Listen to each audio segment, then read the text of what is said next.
The ultimate beauty of life on Earth can only be described in the context of personal relationships. Natural, true beauty is enhanced exponentially as a shared experience. Through all of the disasters, both natural and man made, there's one thing that proved to be more powerful than the devastation, that absolute and most human intention to look into each other's eyes, not at your skin color, political views, or religion or sexual preferences, and connect on a completely soulful level. To will someone else to triumph over adversity, to lift someone else up when they're at the lowest point, to connect with each other below the surface. This is us at our most beautiful. Good afternoon, everyone. I'm Nikash Dhake from Team Sigma, coming to you from the future and telling all of you why I should believe that why I believe I should tell everyone the world is ending. I urge all of you to change. My civilization is already facing doom, but your timeline can survive if you make necessary changes. We have plenty of apocalyptic literature, and it's rarely paid much attention to. We have loads of warnings of all kinds in the political space. I see things on TV about asteroids, climate change, and so forth all the time. I believe telling all of you is the right thing to do so that you can start sketching out a plan to save yourselves, save your family, friends, and all your loved ones. You need to stop believing people who state facts that say otherwise. I'll give you an example of how you can cope with human. The day her leg was amputated, Arunima Sinha took a pledge that many would find even difficult to comprehend. Her objective from that day onwards was not to simply prove her proficiency with a prosthetic leg, but also to conquer the highest peak in the world, Mount Everest. The sense of accomplishment was what brought back her fearlessness, as well as made her a motivation for everybody on earth. Take this as an example and learn from our mistakes to save yourselves. I'd like to quote Richard Cadre: "The ashes of your existence will fertilize the soil for the universe to follow." The emotional part of the realization you're probably going to die is nothing anyone can prepare you for. Even though you knew it was a possibility, it's still a mumbling shock. Your mind obsesses over little things, some important, most not important. Without knowing how much time you have left or how sick you will feel, paralysis becomes the overwhelming reaction. This is why I believe telling all of you the world is ending is important, so that you can start preparing for the future starting now. I rest my case here.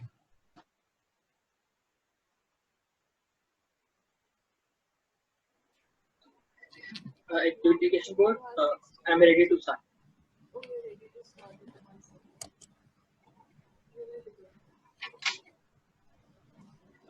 May I start?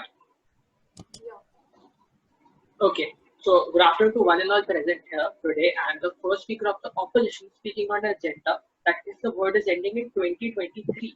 Should we make this information public right now in 2020? And I'm completely against this thought. Okay.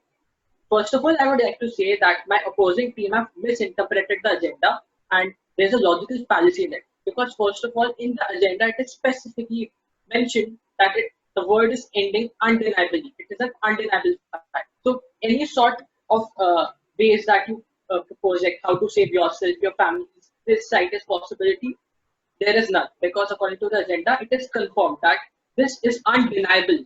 Okay. So if you suppose that any sort of sudden scientific development or any hope would improve that, it would not. Now let me come to the argumentation, like why we should tell the public. If I have to summarize it in one word, and it is chaos, utter chaos, because it would not be just on one level, but it would be multi-dimensional. And let's explore why. First of all, political institutions. I mean, they would cease to exist. Like, if you know that the world is ending, do you think that any person would uh, agree to the political norms of a state? No, it would not. Let me give you an example uh, about Law and Order 2. Law and Order would be a joke at that time. See, time that we are right now in the coronavirus pandemic, it is we are not the world is not ending. We know that, but still, the fact that there's an epidemic going on, there's a pandemic going on. Several countries they have grocery stores looted. People are panicked because of supplies. Yes, it is not. It was a very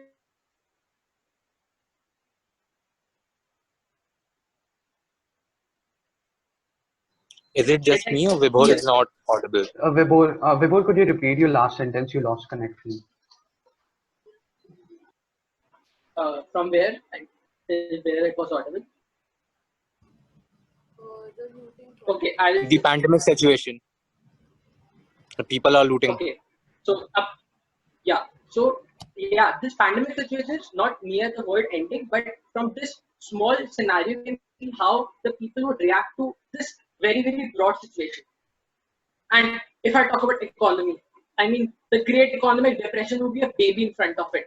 Economy would cease to exist; it would totally collapse. And if the opposing team wants to argue that, just tell the people what is there to lose, the world is ending. Let me remind you, we have the most crucial 3 years of our life to lose. The most crucial 3 years. Because if we make this information public, there would be hysteria, there would be anarchy, there would be hatred among each and every one. Because my opposing team, you need to understand, we do not live in a perfect society. When a person gets to know that world is ending, he or she goes and climbs the Mount Everest. That does not happen. And if you say that bidding farewell to the loved ones is one of the possible scenarios, I mean, the last memories would be just of anxiety, just of fear, and just of losing them.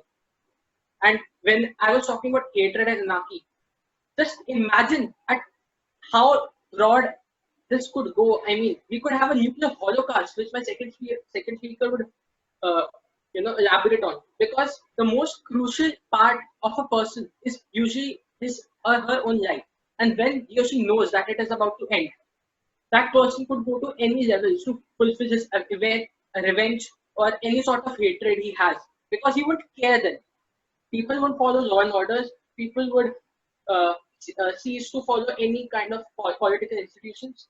And the only thing we are achieving by making the information public is pre-warning the doomsday. Thank you.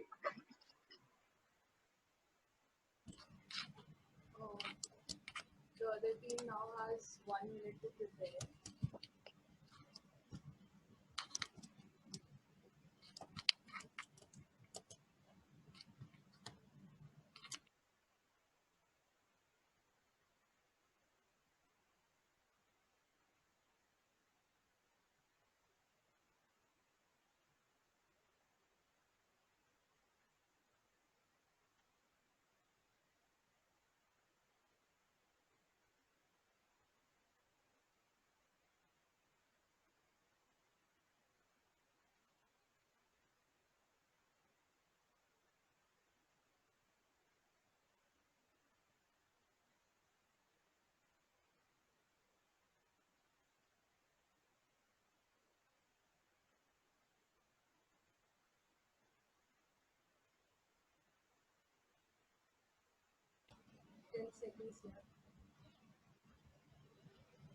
I'm good to go. Okay.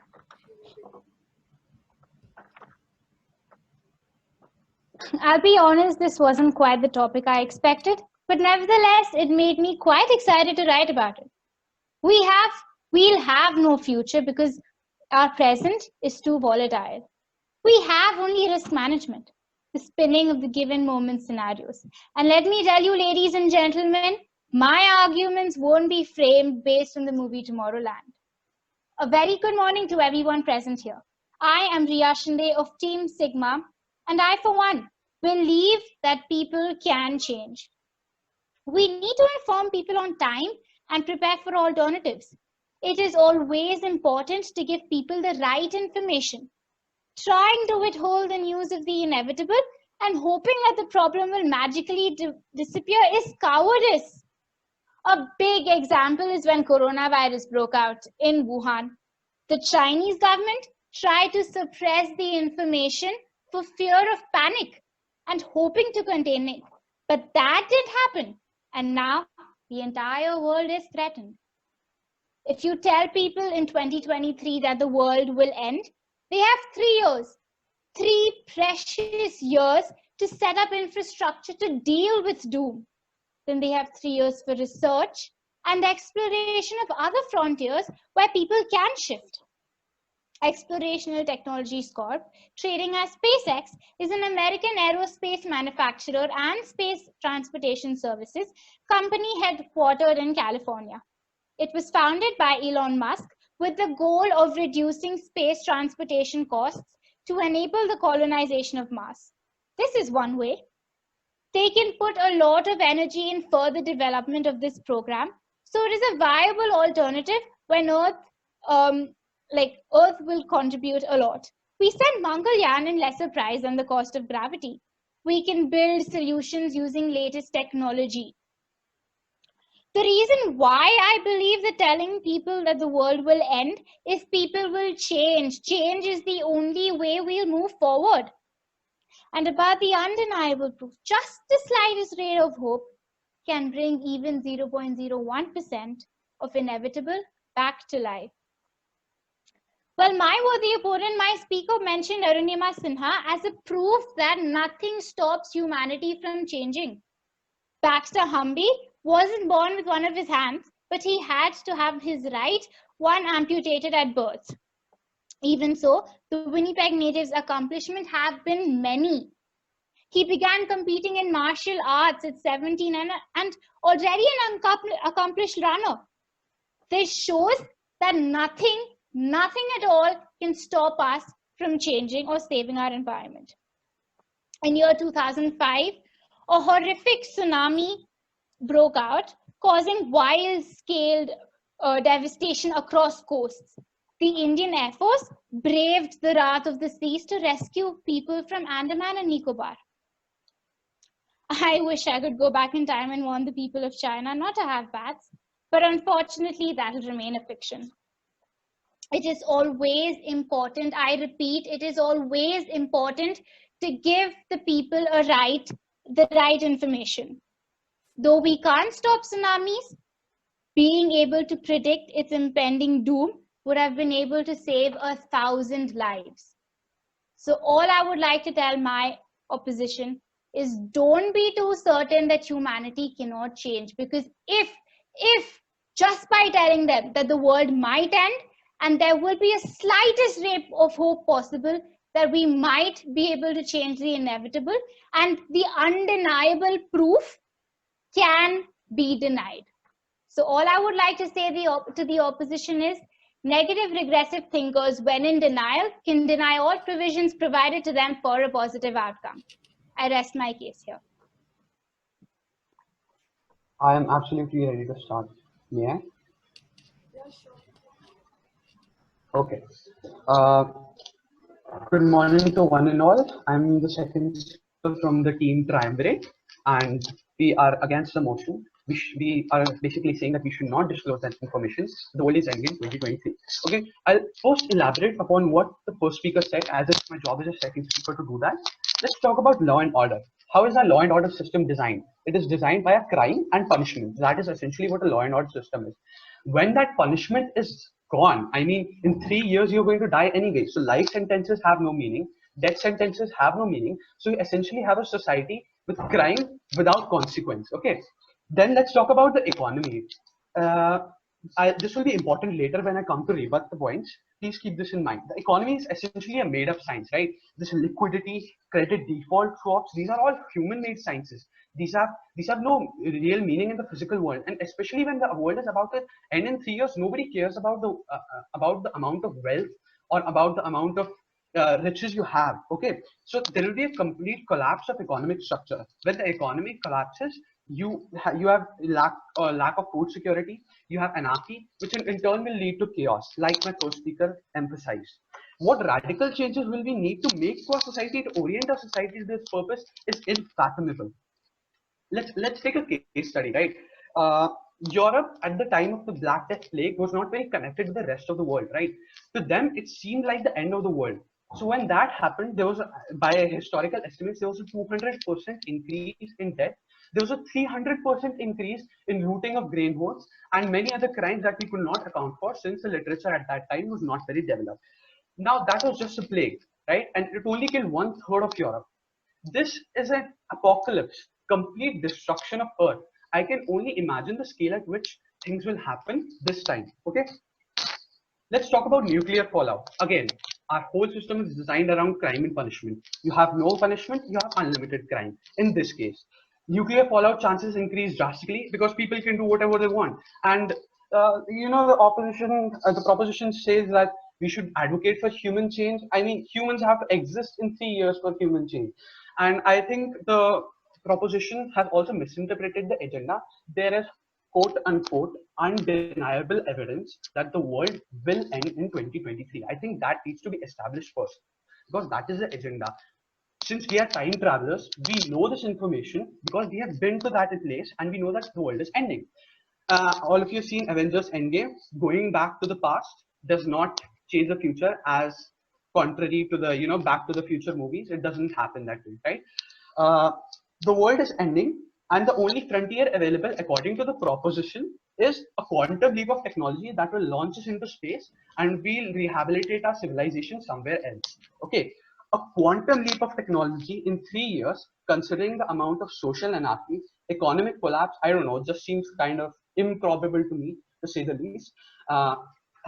Hence, I deem that all the points that the proposition has proposed won't really make sense when we are at a we are about to approach an apocalypse. The best thing we can do is 3 years go on with your lives. Okay, if we need a pandemic to remind, if we need a global apocalypse to remind us to tell our loved ones and that we love them and live safely with them, I think it is a very sorry situation for humanity as it is right now. And I think the metaphorical death of humanity happens when you need a global, apocalypse for you to tell your loved ones that you actually love them. Thank you. Proposition, you have a minute to present. Yeah.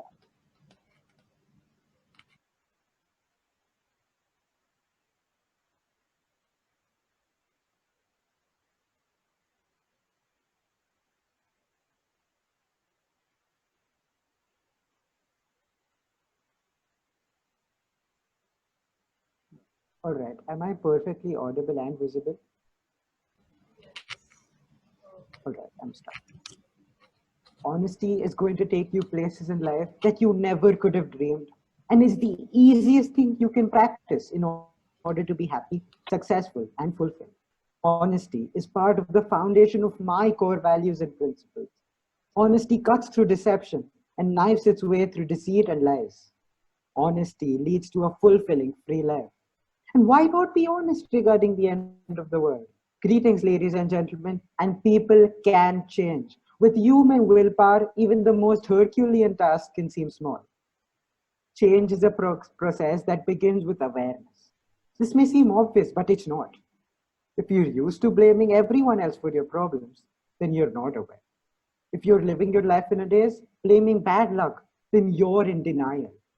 How are you ever going to change anything if you don't own up to how your thinking and behavior will help you create the predicament you're in? The first speaker said that the world is going to undeniably end.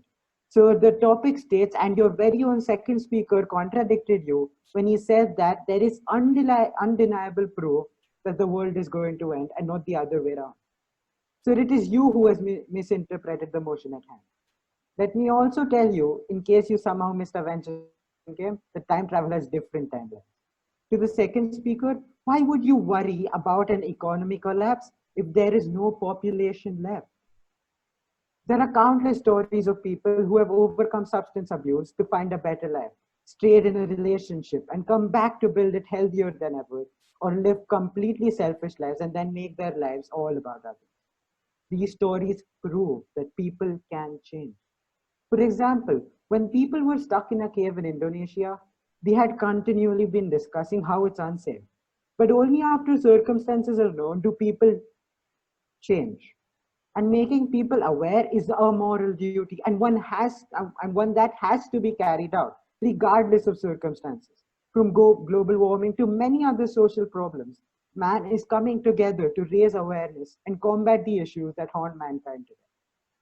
To the first speaker of the opposition, sir, we may have differences in law and order, economies, and everything else, but human willpower is the biggest force in the universe.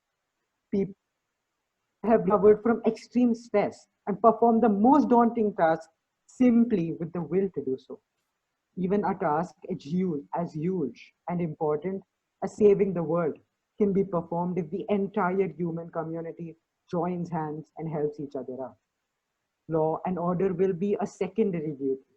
Our willpower has made us the most adaptable creatures on the planet, and we're rediscovering how to help one another use it. The end of the world is just another obstacle in human life, something that will come to pass someday.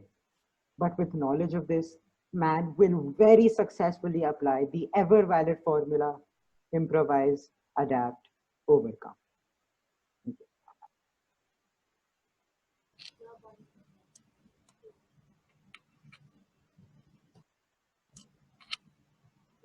so now the opposition has a link to the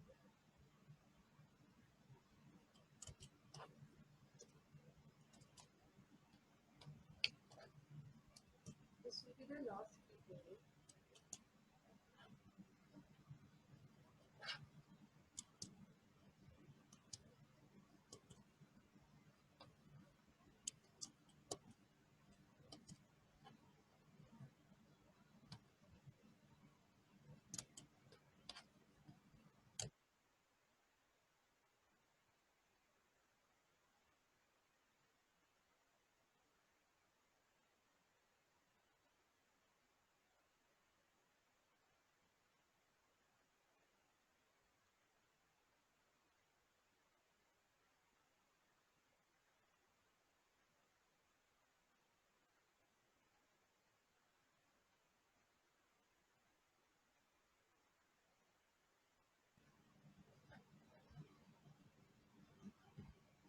Your time is up. All right, am I audible? Yes. Just give me a cue at 3 and 4 minutes. May I start? Yes. Okay. Here's the thing, side proposition. Throughout my speech, for some reason, I'll have to come to the main motion that was there again and again. But all right, to re-educate you on the motion, I can do that. We, the opposition, firmly stand against the motion today, and I, as the third speaker, would summarize our arguments as well as provide a concluding statement and rebut the baseless, contemptible, and detestable arguments and logic given by side proposition. I'm not denying I'm not questioning the logic of your arguments. I'm simply denying there's any existence of any logic there. Okay, now let me tell you the truth. Filling in the holes that side proposition has conveniently forgot. Okay, so you have certain delusions of adequacy. Let me clear those out. Coming to the rebuttals, proposition speaker one said about that we can save our family and friends. Well, it doesn't work that way. That's literally how every apocalyptic movie starts. We start by a character telling one of his family, and then they leaking the information and becoming a global mass hysteria issue. Your rhetoric was nickel and dime, and you were just pettifogging your arguments. Not just that, what sense of accomplishment are you talking about? Because you raised that point, what sense of accomplishment is there in this situation here? It's nothing that you can prepare for. As we said again and again, it's an inevitability. It's undeniable that the world is going to end. And proposition one, you did not address the motion. Coming to proposition two, who just used flowery logic and irrelevant examples to substantiate that point. You talk that the present is itself volatile. So what do you expect? After we release this information to the public, people will hold hands and go out to picnics? Obviously not. Not just that, you said people can and will change. Yeah, that's not how the world works. And especially once you tell them, okay, in 3 years, world is going to end. That is not how it's going to work. Imagine telling someone, okay, you have terminal cancer. It's not like, again, they won't go on a picnic. They'll start panicking. They'll have anxiety. Can you imagine the amount of mental health issues it will cause in the world if this information is leaked out? Not just that, you can't classify this as cowardice. It's in fact acceptance. If you're calling this cowardice, then terminal cancer patients who have undeniably they're going to die within 6 months, then they accepting their situation and being happy about it, trying to use those 6 months to the best of their ability. Are you calling that cowardice? Because that's just shameful. Even in COVID-19, you know what is our biggest enemy? Mass hysteria. And that is the reason why in countries like United States and Brazil, the number of cases has shot up rapidly. Then you talk about the need to set up infrastructure, etc. However, without the economy, how is that going to happen? You can't just call it a situation that is undeniable but can be denied. That is baseless logic. Proposition 3, you give senselessly and sickeningly optimistic view of the world. You were talking about space colonization. you have to have an economy to construct materials for space colonization, and apparently you won't really have one once an economic shutdown happens. All right, honesty is not a virtue of society in general, and again, it's not denial, it's acceptance. So you're talking about a moral duty to tell people. Is it our moral duty to engage in a global civil war, a global anarchist situation? Is it our moral duty to give people false hopes when we know that the world is ending? The world is not a Disney movie. Even if we accept your situation, you're plunging the world into a 3-year global conflict, a global civil war, people solving their personal vendettas. Your debate is basically an exercise in futility, much like the need or the want to escape this inevitability. Death is inevitable. We can't escape it. So people accept their deaths also, right? You can't call it cowardice. Again, I don't even have to educate you about the time travel paradoxes that are springing up in your speeches. Yeah, with this, I'll come to the conclusion that I'll just conclude. With this, I'll rest my case. Now, the ball has been finally sent to the court of the proposition, and it's going to stay that way. Improvise, adapt, overcome is applicable for obstacles, not for inevitabilities. Thank you.